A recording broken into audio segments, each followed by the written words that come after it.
Usually in society we go from a norm to law. So how would the international community be able to govern force by going back to a norm? Would that mean abolishing the current law? Well, in fact, we would think that norms would normally come before law, but if you really think about it, sometimes it's the other way around. So, for example, all across the Western world, people put in laws in place domestically about the death penalty, even though the vast majority of the public was actually pro the death penalty. So in that case, creating the law might have led to a social norm that the death penalty was bad. So things can go in the opposite direction quite easily. And we often see both international lawmakers and domestic lawmakers trying to sort of lead public opinion by creating a law on a specific issue. But would the law itself be, in order to go back to the norm, would this law have to be abolished? Yes. I think that abolishing this law, this particular law that I talked about today, Article 47, would be quite difficult because it's part of this great big body of the Geneva Conventions. But creating an additional law is certainly necessary. What we have now is inadequate and is probably damaging the norm. Over there, and then... Hi, thanks for your talk tonight. If I say international intellectual property rights, do you know where I'm going in terms of that idea? No. Okay.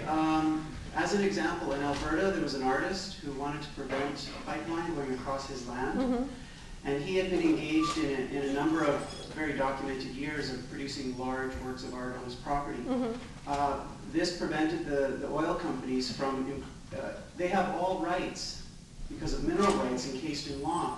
But his copyright law on his art was threatening enough to stop the oil companies. So where I'm driving at is that I believe that militarism, or the art of warfare, is a public domain. Therefore, the state has the intellectual property rights to that knowledge.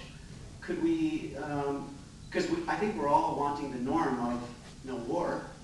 So to reinforce it, attach an intellectual property right to the art of war, which I think would include being a mercenary, whatever the definition would be. What do you think?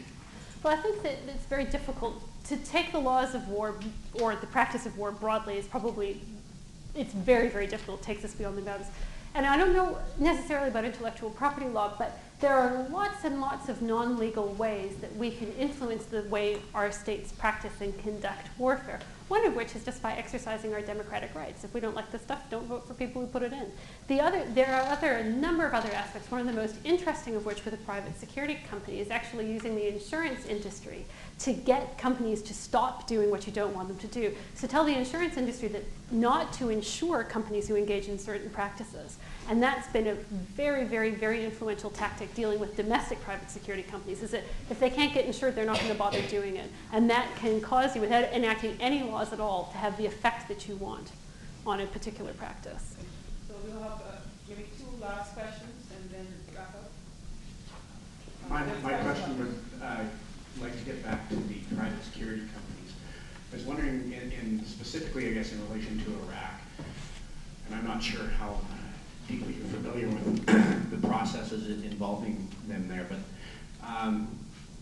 is the American government abdicating the responsibility for these activities by passing them on to private security companies? And how effective are they at performing those functions? Is that part of the problem, or is it really just masked by all of the other problems that are going on in Iraq? Well, in terms of effectiveness, it varies enormously according to what the companies are provided to do, or actually have been tasked with doing. In some cases, they've been very, very, very effective, and they've done a really good job. In some cases, they've been lousy, and they've done a terrible job. One of the examples I brought up this afternoon when I was talking exclusively about private security companies is military interrogation at Abu Ghraib prison was partially provided by private military contractors. And they did a very bad job and tortured people while they were doing that. So, you know, it depends very much on the task. Whether or not the US is abdicating responsibility is another question. Generally speaking, with the exception of military interrogation, a lot of this stuff isn't actively controversial. It's not stuff that people really get worried about. It includes things like landmine clearance and translation. You know, it's not stuff that we worry about a lot. Some of it we should be worried about it. People call it At the tip of the spear is the analogy that military people use all the time, stuff which is actively combat-oriented on the battlefield. If not engaging in active combat, certainly being armed and being on the battlefield. It's less that the US is abdicating responsibility for it, and more that it doesn't have any mechanisms whatsoever to bring these contractors to account if things go wrong. And that's beginning to change. We were talking this afternoon. In the past, since the Democrats took control of Congress, there have been a number of initiatives trying to devise better regulation on this particular issue, because they do cause a great deal of problems.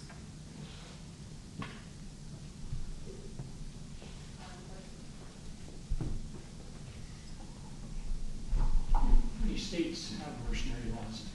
How many states have mercenary laws? Well, a very large number of states, which I can't remember off the top of my head, have 19th century laws about mercenaries, foreign enlistment acts, and it's quite a large proportion. Certainly every European state in this system in the 19th century, and the US and Canada and Australia, has some sort of foreign enlistment legislation. However, that legislation was largely devised to deal with the problems caused by privateers. It wasn't necessarily specific to mercenaries, although it could be applied to mercenaries. And not only that, it's never actually been used. Most of those pieces of legislation have never been used. And the Diplock report, which I mentioned, this British government inquiry in the 70s, one of its tasks was to look into that legislation to see whether or not it could be updated to apply to mercenaries.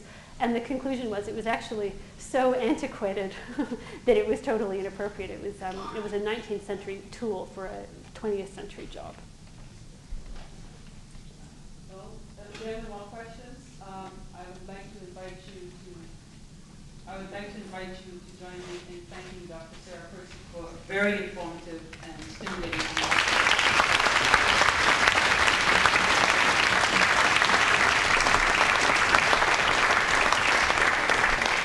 And on behalf of International Week, I would like to remind you about the forums.